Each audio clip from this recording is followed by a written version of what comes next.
Okay mga sir, magandang araw. Ngayon i-di-discuss ko sa inyo itong bago nating timer which is 3-in-1 car wash timer. Kung makikita niyo meron tayong tatlong relay dito, meaning puwede nating kontrolin yung tatlong devices. Puwedeng tatlong pressure washer or puwede naman individual, merong isang pressure washer, isang foam machine, at isang air blower. So nasa sa inyo na 'yan kung paano niyo gamitin itong tatlong channel natin. Itong tatlong channel na 'to ay magkakaiba ng timer. So, may sarili-sarili silang mga timer. Puwede nating i-set yung individual time nila, puwedeng magkaiba. So, puwede nating i-set yung time, puwede natin i-set yung minimum amount per channel, at puwede rin natin i-enable or disable yung pause per channel. So, ngayon i-di-discuss ko lang sa inyo itong, hardware. Mamaya i-discuss naman natin yung mga connections at saka yung wiring guides. Okay, magsimula muna tayo dito sa board mismo. So, makikita natin dito sa taas, meron tayong tatlong relay. So, relay 1, relay 2, relay 3. So, may label dito. So, dito natin iko-connect yung mga iko-control natin na mga devices. Like for example, pressure washer, foam machine, or air blower. Okay? So, itong mga relay natin is 30 amps. So, maganda 'to gamitin sa mga high current applications natin gaya ng car wash. Kasi 30 amperes yung kaya nitong relay na ito. So, dito sa left side meron tayong, screw terminal tsaka DC jack. So, dito natin iko-connect yung ating, 12 volt supply. Puwedeng dito sa screw terminal na green, puwede rin naman dito sa DC jack. Tapos dito sa gitna meron tayong reset, meron tayong, connection ng LCD. Dito natin iko-connect yung ating 20/4 na LCD display. So, meron tayong mode jumper dito. So, i-di-discuss ko sa inyo mamaya para saan itong mode. Itong reset naman para i-restart yung buong system. So, dito sa baba, meron tayong, screw terminal for coin slot. Dito natin iko-connect yung coin slot siyempre. Meron din tayong screw terminal para sa ating bill acceptor. Tapos dito naman meron tayong mga button screw terminals, button 1, button 2, button 3. Itong mga button na 'to, ito yung magkokontrol ng start at saka stop or pause ng ating mga timers. So, itong button 1 para sa relay 1, itong button 2 para sa relay 2, itong button 3 naman para sa relay 3. Meron din tayong mga JST connectors para sa ating mga LED. So, itong LED is optional only. Puwede nating kabitan, puwede ring hindi. So, 12 volt itong mga LED na 'to. So, mamaya i-di-discuss ko para saan itong, LED natin. Meron tayong buzzer dito. So, magwa-warning siya pagka malapit ng maubos yung time. Tapos lastly, meron tayong switch 1 tsaka switch 2. Itong dalawang switch na 'to, gagamitin lang natin ito pagka nag-set tayo ng parameters ng ating timer.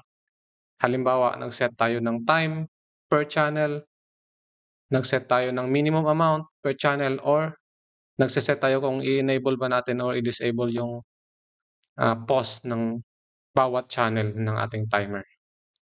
Okay.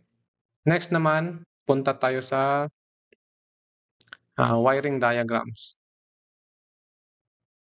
So ngayon dako naman tayo dito sa ating wiring guides ng ating 3-in-1 car wash timer. So mag-start tayo sa 12 volts power supply. Paano i-connect yung ating 12 volts power supply? Meron tayong timer, pwede tayong gumamit ng centralized power supply tapos iko-connect natin yan dito sa screw terminal.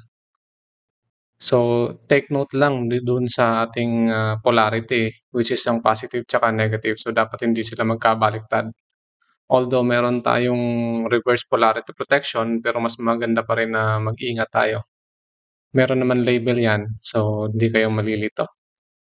Or puwede rin tayong gumamit ng adapter, tulad ng nasa picture na 'to. So dito naman natin 'yan iko-connect sa, DC jack na black. So hindi puwedeng dalawa yung gagamitin natin na isa lang dito sa kanila. Puwedeng centralized, puwede naman yung adapter. Okay, next. Paano naman yung connection ng coin slot tsaka bill acceptor?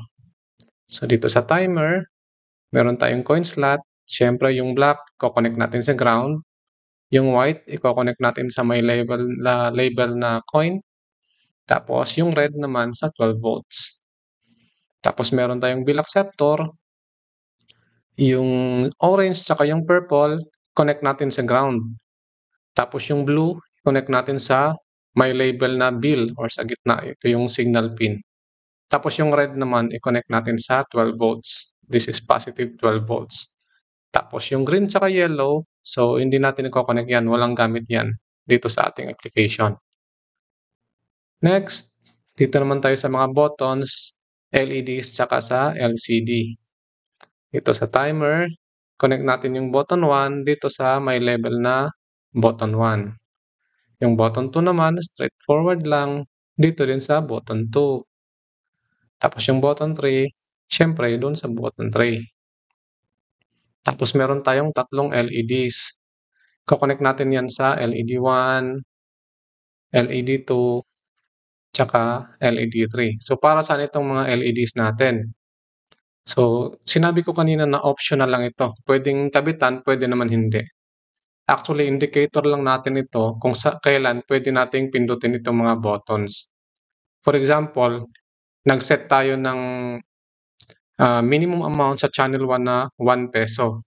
So meaning, hindi gagana ang ating timer hanggat hindi nare-reach or equal sa minimum amount value na nakaset sa atin. So example, nakaset yung ating channel 1 ng 1 peso minimum amount. Tapos yung channel 2, nakaset sa 5 peso minimum amount. Tapos yung channel 3 naman, nakaset sa 10 peso minimum amount. So pag naghulog tayo, for example, ng ₱1 dun sa ating coin slot, iilaw ngayon itong LED 1. Meaning, ready na yung ating channel 1 kasi na-reach na niya yung minimum amount which is 1 peso. Itong LED 2 tsaka LED 3, hindi pa to iilaw.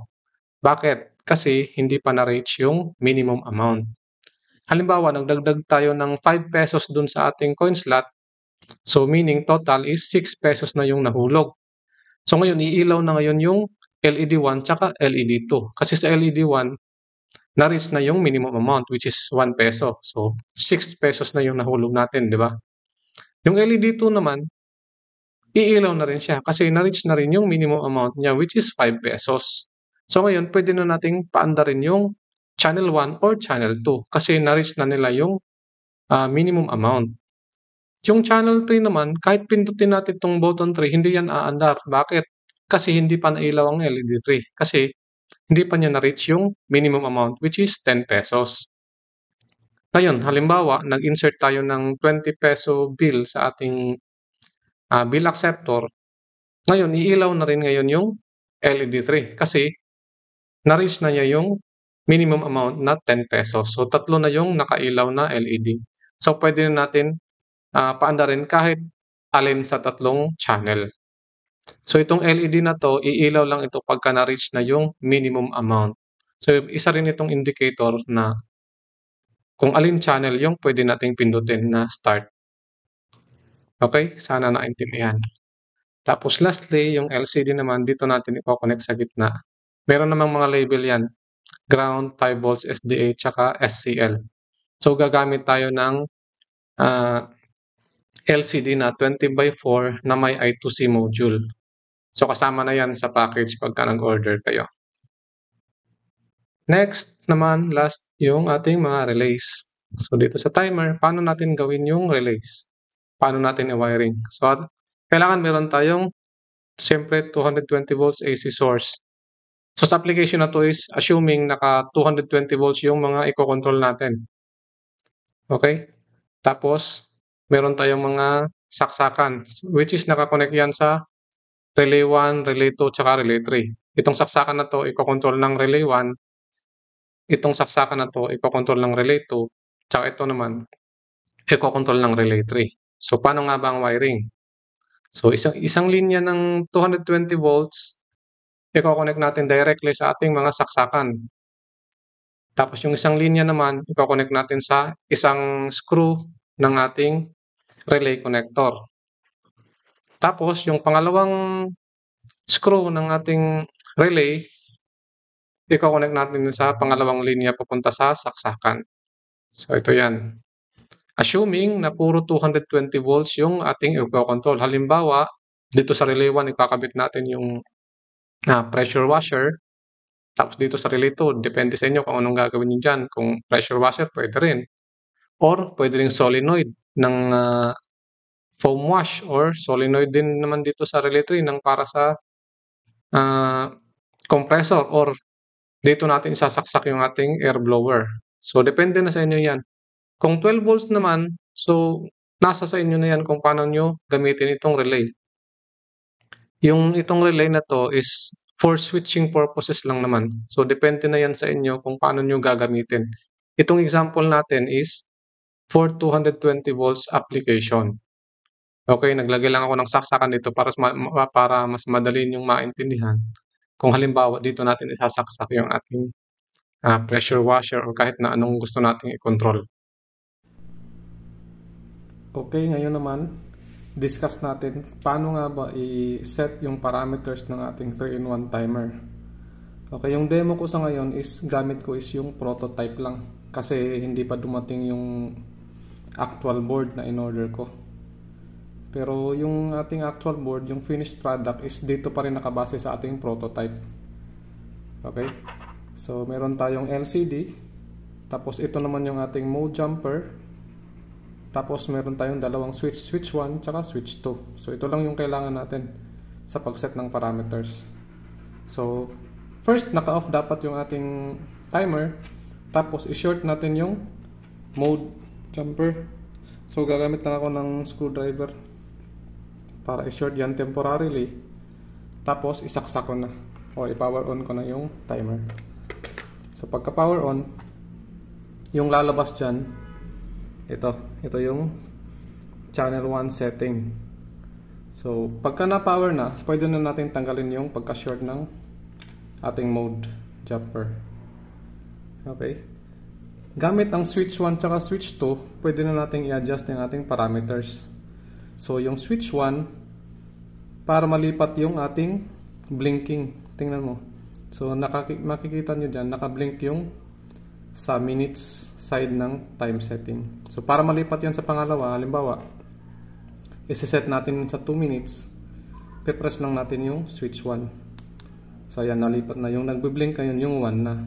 So, para i-increment or i-adjust, gamit naman tayo ng switch 2. So, ayan. So, sa example na to, isi-set ko lang yan sa 1 minute. Okay.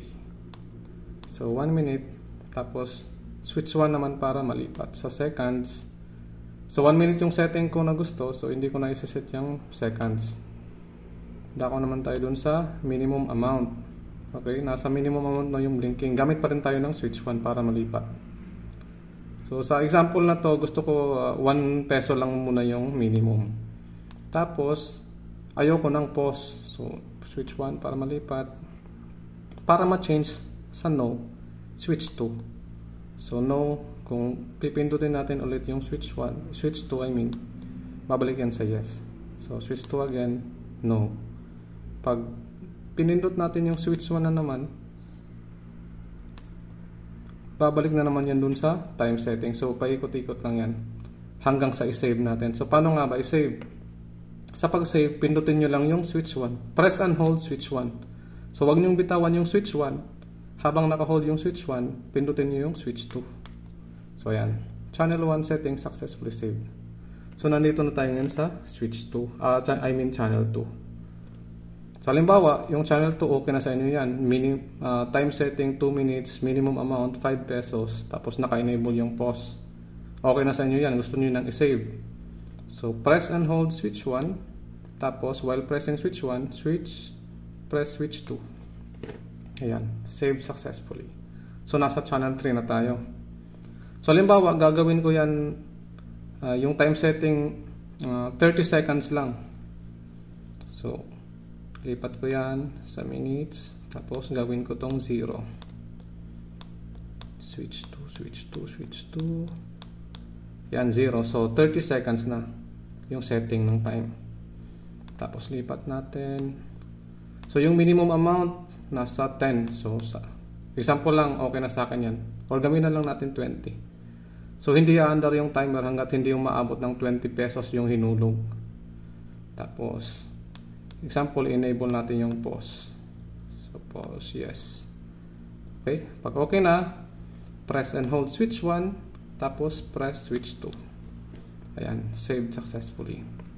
Ngayon, please reset or restart. So, i-off lang natin. Power off. Tapos, power on ulit. Yan, ready na ngayon yung ating timer. By the way, kung hindi na-display yung mga LCD nyo, please check yung contrast adjustment dito sa likod. Meron yung trimmer, kung titingnan nyo, itong blue. So ito yung i-adjust nyo, gagamit lang kayo ng maliit na screwdriver para pihitin yan hanggang sa ma-achieve nyo yung pinaka-optimal na display. Okay, dito nyo, doon nyo yan i-adjust para makuha nyo yung pinaka-ideal na display na gusto nyo. Okay.